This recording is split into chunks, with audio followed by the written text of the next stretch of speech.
झारखंड राज्य को महोदय? एग्रेशन मतलब क्या? आप क्या जानते हैं झारखंड राज्य को? हम उस राज्य से आते हैं जहां एक सांसद ने सीने में 12 गोली खाई थी। हम उस झारखंड से आते हैं जहां MP member of parliament Sunil Mahato ने 1 2 3 4 5 6 7 8 9 10 11 12 गोली खाई थी सांसद ने। क्या सुनने में अच्छा लगता है? तब आप झारखंड को नहीं जानते हैं। झारखंड हमने बनाया है भैया। निर्मल महतो के सीने में गोली लगी थी, तब झारखंड का चर्चा दिल्ली में हुआ था। तब राजीव गांधी को पता चला था कि हाँ, झारखंड की डिमांड किया जा रहा है। तो मुझे लगता है एक बार ये श्रीमान, ये नियम कानून, एक बार एग्रेशन की गवर्नमेंट होनी चाहिए, बाकी यूथ डिसाइड करे। मेरा जो व्यवहार है, फॉलो अप के मंच में भी मेरा यही व्यवहार है। पसंद लगे वोट कीजिएगा, ना लगे इग्नोर कीजिए। बोल रहे हैं सुनने में अच्छा लग रहा है, आप बोल रहे हैं नहीं, सुनने में नहीं। आप तब झारखंड राज्य को नहीं समझते हैं सन्नी जी। मैं बोल रहा हूँ एग्रेशन। नहीं, आप नहीं समझते हैं झारखंड राज्य को। मैं एग्रेशन सुनने में अच्छा नहीं लगता, यही रियलिटी है। एग्रेशन मतलब यही है, कठोर डिसीजन, त्वरित कार्रवाई। आज कार्रवाई किस पे होती है? एक ठेला पे काम करने वाला है, तुरंत कार्रवाई होगी। एक मजदूर है, पुलिस तुरंत कार्रवाई करेगी। आपकी कार्रवाई उस समय काहे नहीं होती है? जब बड़े बड़े लोग आपकी गिरफ्त में आते हैं, बड़ी बड़ी मछलियां जाल में फंसती हैं, क्यों कार्रवाई नहीं होती? हम लोग आते हैं तो छोटा रहे या बड़ा रहे, जो गलत रहेगा उस पर कार्रवाई होगी। एग्रेशन का मतलब है कॉर्पोरेट से कोई भय नहीं। एग्रेशन का मतलब है अमीरों के चंदे से पलना नहीं। एग्रेशन का मतलब होता है निडर होकर, निष्पक्ष होकर झारखंड के मुद्दों पे बात करना, झारखंड के मुद्दों के समाधान करने के लिए प्रयास करना। आज राजभवन में लोग धरने पर बैठे हैं, मुख्यमंत्री के आवास पे लोग धरने बैठे हैं, आज सीजीएल के जेएसएससी कार्यालय के बाहर लोग धरने पर बैठे हैं। आंदोलन रोज होता है, लेकिन जयराम महतो एक 50 लड़कों के आंदोलन से आज सीएम का फेस बन के कैसे सामने आया? इस सवाल का उत्तर कोई दे। आंदोलन इस राज्य में रोज होता है, जयराम महतो क्यों? क्योंकि मैंने उन मुद्दों को टच किया, मैंने उस मुद्दों पे बात किया जो झारखंड की जरूरत थी, जिसपे झारखंड बात करना चाहता था। साफ शब्दों में झारखंड चाहता था कि बिल्ली के गर्दन में घंटी बांधी जाए, पर बांधेगा कौन? बेरमो कठारा की घटना है, वहां एक व्यक्ति का अटेंडेंस रोक दिया जाता है, पंच ब्लॉक कर दिया जाता है, जो नौकरी का प्रावधान होता है कोलियरी में। वो व्यक्ति हमारे पास आता है, आके हमें सुनाता है कि भैया ऐसा ऐसा बात है, मेरा कसूर इतना है कि झारखंडी है और हमें मतलब मेरा पंच को ब्लॉक कर दिया गया है, मेरे अटेंडेंस को रोक दिया गया है, तो कुछ उपाय किया जाए। तो हम उनको फ़ोन लगाते हैं, तो हमने परिचय दिया कि सर ऐसा क्यों करते हैं, गरीब आदमी है, बड़ी मुश्किल से रोजगार चलता है, तो इनको पुनः रख लिया जाए। तो उधर से आवाज़ आई कि आप कौन बोल रहे हैं? तो हमने कहा कि हम जयराम कुमार महतो बोल रहे हैं, वर्तमान में गिरिडीह लोकसभा लड़े हैं। तो बोला नहीं, आपसे हम परिचित नहीं है। तो हमें लगा कि शायद वो विधायक या सांसद की पैरवी सुनना चाहते हैं। तो मैंने इतना कहा था कि 2 महीने के बाद चुनाव है, हम बेरमो भी लड़ेंगे, गोमिया भी लड़ेंगे, डुमरी भी लड़ेंगे। अगर वहां से कोई भी सीट जीत के आ जाते हैं तो आपको दामोदर नदी में ले जाकर डाल देंगे। विश्वास कीजिए, विश्वास कीजिए, वो व्यक्ति का भी नाम बता देंगे, ऐसा नहीं हम झूठ बोल रहे हैं। 10 सेकंड में उनका आवाज बदला कि जयराम बाबू बोलिए क्या बात है। अगर मेरे इस व्यवहार से उसका नौकरी बच जाता है तो मुझे अपने इस व्यवहार से कोई कंप्रोमाइज नहीं करना है। 24 साल आपने चला लिया श्रीमान करके, 24 साल आपने चला लिया नियम कानून की बात करके। हमें लगता है कि एग्रेसिव गवर्नमेंट आनी चाहिए और मेरा यही एग्रेशन मुझ में रहेगा। चूंकि मैं ना संजय मेहता जी के तर्ज पे मैं बरी से आता हूं, ना मैं चौपारण से आता हूं, ना मैं गढ़वा से आता हूं, मैं धनबाद से आता हूं। मैं एक घटना सुनाता हूं सुरेश महतो की, और विधायक मैडम बैठी हैं, हालांकि उस समय वो बहुत किस्सा पुराना है। वो झरिया विधानसभा की घटना है, वो भोरा क्षेत्र की घटना है। एक व्यक्ति है, उनका नाम है सुरेश महतो, मैं उस कौम का बेटा हूं। एक व्यक्ति थे, उनका नाम था सुरेश महतो, मैं उस कौम का बेटा हूं। उनको मारा गया था, उनकी सांसें थी, उनके दोनों पांव को काटा गया था। उनकी सांसें चल रही थी, उनके दोनों हाथ को काटा गया था। उनकी सांसें चल रही थी, उनके दोनों आंख को निकाला गया था। इसीलिए मैं मीठी बात करने नहीं जानता, मुझे लगता है एग्रेशन से राज्य को बदलूंगा। वे ऐसे लोग हैं जिनको लगता है कि इस दुनिया में मौत नाम की कोई चीज़ नहीं होती है, जिनको लगता है कि शायद वो सारा धन एकत्रित करके स्वर्ग जा सकते हैं, वहाँ सुख भोग सकते हैं। बिल्कुल ये बहुत गंभीर समस्या है और मुझे लगता है कि इसमें सरकार के लोग शामिल होंगे, विपक्ष के लोग शामिल होंगे। ये कोई नई बात नहीं है। अगर आदरणीय शिल्पी जी कह रही हैं कि अगर वो जनता जानती है तो जनता को मालूम है कि किस प्रकार से जेपीएससी की परीक्षा होती है। उनमें जब रिजल्ट आता है तो विधायक जी के रिश्तेदार होते हैं। इसमें 24 वर्षों से जिन लोगों ने राज्य की सत्ता को संभाला है, 24 वर्षों से जिन लोगों ने इस राज्य की सरकार को चलाया है, पक्ष बन के विपक्ष बन के, सबका उसमें हिस्सेदारी होता है। तो इसलिए जिस दिन वो इस बात को मानेंगे कि हमें एक समानतापूर्वक जीवन जीना है, हम लोग वास्तव में इंसान मनुष्य तभी हैं जब दूसरे की दर्द, दूसरे की तकलीफ और पीड़ा को देखकर हम भी पीड़ित होते हैं, तब शायद ये माहौल बदले। लेकिन फिलहाल ऐसे परिवेश में ये बुद्ध का देश भले है, लेकिन आज बुद्ध के विचार बिल्कुल विलुप्त हो चुके हैं। मुझे नहीं लगता है कि कोई शांतिप्रिय तरीके से इस प्रकार के रास्तों से हटेगा। मैं बनावटी इंसान नहीं हूं। उस मीटिंग में 52 मिनट डिस्कशन हुआ था, मैंने 52 मिनट के बाद मुंह खोला था, और ये तो मीडिया चल रही थी और कैमरा में कैच हो रहा था, इसीलिए मैंने बोतल को टेबल में पटका। मां कसम हम किसी के मुंह में पटकते, आपके पांव तले जमीन खिसक जाएगी। जब आपने छेड़ा है तो सुन लीजिए। यही विनोद बिहारी विश्वविद्यालय में एक कंपनी, एक एजेंसी ने टेंडर लिया है, मजदूरों को ज्वाइनिंग लेटर के साथ साथ रिजिग्नेशन लेटर पे साइन करा गया। इस भारत में कहां होता है यार? मैं आक्रामकता की बातें करता हूं, कारण कौन है? रिजिग्नेशन लेटर पे साइन कराया गया है, कौन देगा उत्तर? भारत देश में 4 स्तंभ है कहने को, न्यायपालिका, कार्यपालिका, विधायिका, पत्रकारिता। कौन रिस्पॉन्सिबल है कि ज्वाइनिंग, ताजुब की बात है, ज्वाइनिंग लेटर भी मिला है और उनको साइन भी करा लिया है। क्या बोलते हैं आप? रिजिग्नेशन लेटर, रिजाइन लेटर में भी साइन करवाया गया है। और एक घटना गोमिया की, जब मेरा सभा था बेरमो में, वो लड़का आया, उसने कहा कि जो एजेंसी है उनको पेमेंट देना होता है 20,000, लेकिन मेरा शर्त है उनका कि 20,000 आपके अकाउंट में देंगे, आपको 8,000 रिटर्न करना होगा, नहीं तो नौकरी से निकाल देंगे। उसके बाद भी अगर आपका खून नहीं खोलता है तो आप बनावटी लोग हैं, असल लोग नहीं है। अगर आप चाहते हैं मेरे अंदर की आक्रामकता कम हो, आप चाहते हैं मेरे अंदर की उग्र भावना कम हो, तो आज प्रबुद्ध लोग बैठे हैं।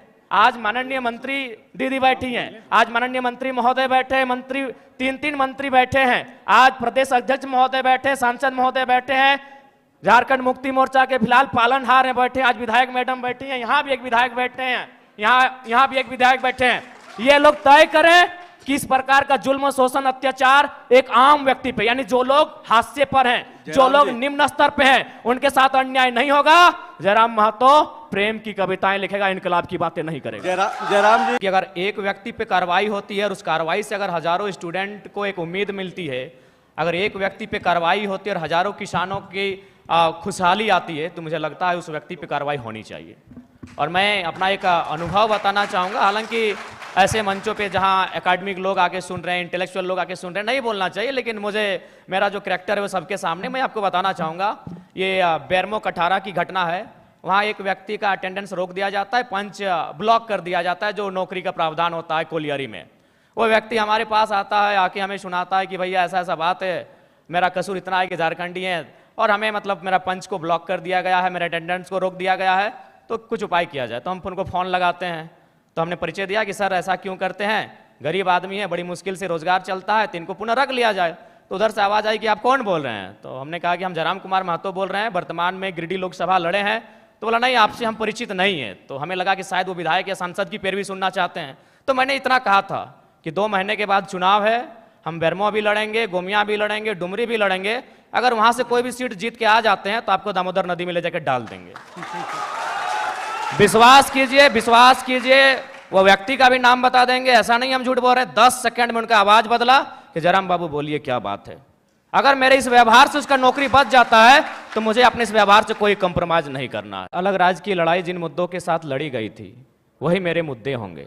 झारखंड अलग राज्य की लड़ाई में जो सोच के साथ इस राज्य को अलग किया गया था कि जब ये राज्य अलग होगा तो यहाँ के युवाओं के पास क्या अधिकार होगा, जब ये राज्य अलग होगा तो यहाँ के किसानों के पास क्या स्वतंत्रता होगी, मेरे मुद्दे वही होंगे।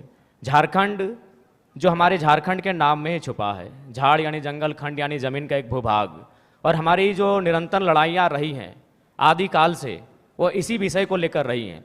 तो जब मैं विधानसभा के चुनाव में जाऊँगा, मेरा पहला मुद्दा इस राज्य में एक सुदृढ़ स्थानीय नीति का रहेगा। चूँकि मैं जिन क्षेत्रों से आता हूँ वो कोयलांचल का क्षेत्र है। आज भी मैं जब कोयलांचल से होकर आया तो लोगों ने अपनी समस्याओं को लगभग 15-20 आवेदन मेरे पास पड़े।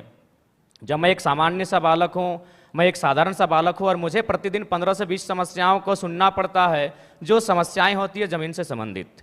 इसलिए मेरा मानना है कि ज़मीन संबंधित जो कानून जो आज हमारे राज्य में हैं भी, CNT, SPT, लेकिन जो लोग सरकार में बैठे हैं उनके मैनिफेस्टो में शामिल होने के बाद भी प्रभावी रूप से लागू ना हो पाना, प्रभावी रूप से उन विषयों पर चर्चा नहीं कर पाना, उनको संरक्षण ना दे पाना एक बहुत ही गंभीर विषय है।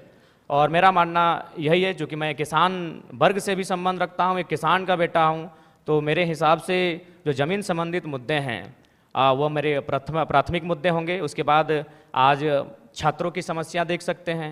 आज सीजीएल के छात्र, जेएसएससी सीजीएल के छात्र आज धरने पर बैठे हैं।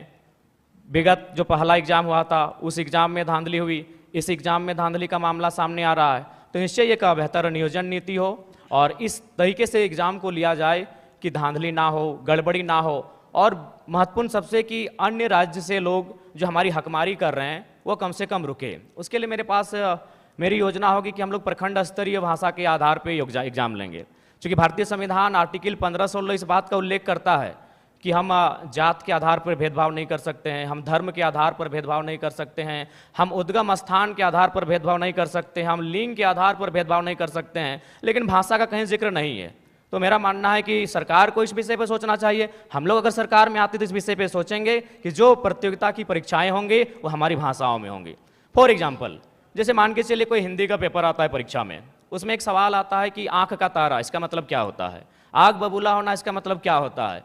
तो झारखंड के अभ्यर्थी के साथ साथ इस सवाल का उत्तर बिहार के अभ्यर्थी को भी मालूम है, इस सवाल का उत्तर उत्तर प्रदेश, मध्य प्रदेश, राजस्थान के अभ्यर्थी को भी मालूम है। लेकिन अगर हम अपनी भाषा को प्रमोट करेंगे, अपनी कल्चर को अगर प्रमोट करेंगे प्रतियोगिता परीक्षाओं में, और वहाँ सवाल ये रहेगा, मान के चलिए मैं धनबाद के तुपचांची ब्लॉक से आता हूँ और वहाँ एक मुहावरा चलता है, पखर तरे हाथ करे करे झांक, ना ये राजस्थान को समझ में आएगी ना ये उत्तर प्रदेश को समझ में आएगी। इससे क्या होगा कि नियम भी बना रहेगा और हमारी जो नौकरियों में हकमारी हो रही है वो भी सुरक्षित रहे। के द्वारा जो एविडेंस साक्ष्य प्रस्तुत किए जा रहे हैं, तो प्रथम दृष्टि से तो यह स्पष्ट हो रहा है कि इस बार भी जो सीजीएल का पेपर है उसमें कहीं ना कहीं गड़बड़ी हुई है, धांधली हुई है। और मुझे लगता है कि पिछली बार जो पेपर गड़बड़ी हुआ था, अगर उसका जो लोग दोषी हैं, अगर वे दोषी लोग पकड़े जाते हैं, अगर उन पर कार्रवाई होती तो शायद इस बार उनका मनोबल इतना ऊंचा नहीं होता। लेकिन चूंकि आपने एसआईटी का गठन किया, आपने समय मांगा, आपको समय मिला, उसके बाद भी ये तय नहीं हो पाया है कि पिछली बार जो पेपर गड़बड़ी हुई थी, जो 28 जनवरी 2024 को जब इसका एग्ज़ाम हुआ था, तो मेरा मानना है कि कहीं ना कहीं आपका कठोर निर्णय ना ले पाना गवर्नमेंट का, आपका क्विक डिसीजन ना ले पाना उन लोगों का मनोबल को बढ़ा रहा है। हमने कोल माफिया सुना था, हमने लैंड माफिया सुना था, अब यहाँ पेपर माफिया जैसे मामले सामने आ रहे हैं। तो इससे आप इनकार नहीं कर सकते हैं, इस पर आप मौन नहीं रह सकते हैं, ये तो आपको तय करना होगा, इस बात को आपको मानना होगा। क्योंकि पिछली बार हमारे ही 15 साथियों पर एफआईआर हुआ था, आज भी उस मुकदमे के कारण हमारे प्रत्याशी रांची के हमारे आदरणीय देवेंद्र जी जेल गए, उसी मुकदमे के कारण गए थे। तो जाहिर सी बात है वो हाईलाइट तभी हुआ जब हम लोगों ने प्रोटेस्ट किया। उस प्रोटेस्ट के परिणाम स्वरूप उस समय वर्तमान मुख्यमंत्री माननीय चंपई सोरेन जी थे, एसआईटी का गठन हुआ। लेकिन आज परिणाम और निष्कर्ष आपके सामने क्या है, यानी आप लोग उन माफियाओं के मनोबल को बढ़ाने का कार्य आप स्वयं कर रहे हैं। तो ये तो आपको तय करना है कि आप छात्रों के साथ हैं या पेपर माफियाओं के साथ है, ये सरकार को आके तय करना है। यदि आप पेपर माफियाओं के खिलाफ हैं तो पिछली बार जो आपने एसआईटी का गठन किया था उसका निष्कर्ष क्या है, उसका रिजल्ट क्या है, दोषी कौन लोग हैं, वो कटघरे के पीछे कब होंगे, ये राज्य की जनता जानना चाहती है। सीजीएल जेएसएससी के तमाम 6 लाख अभ्यर्थी जानना चाहते हैं। बिल्कुल, सूर्या जी से यही सवाल रहेगा। आप सत्ता के में भी रहे, पिताजी ये की तरफ या इंडिया अलायंस की तरफ? हम लोग अकेले ठीक हैं सर। चुनाव के बाद भी? तो चुनाव के बाद क्यों, हम लोग जनता से हम लोग आशा और अपेक्षा रखें हैं कि हम लोग को अकेले इतनी ताकत दी जाए कि इस राज्य के लिए बेहतर और भला कर सकें। तो आप 81 सीट पर लड़ रहे हैं और चुनाव के बाद जो भी स्थिति हो आप कहीं नहीं जा रहे हैं? जी, हम लोग लगभग 70 सीटों से आवेदन मिला है, वहाँ तो लड़ना ही लड़ना है।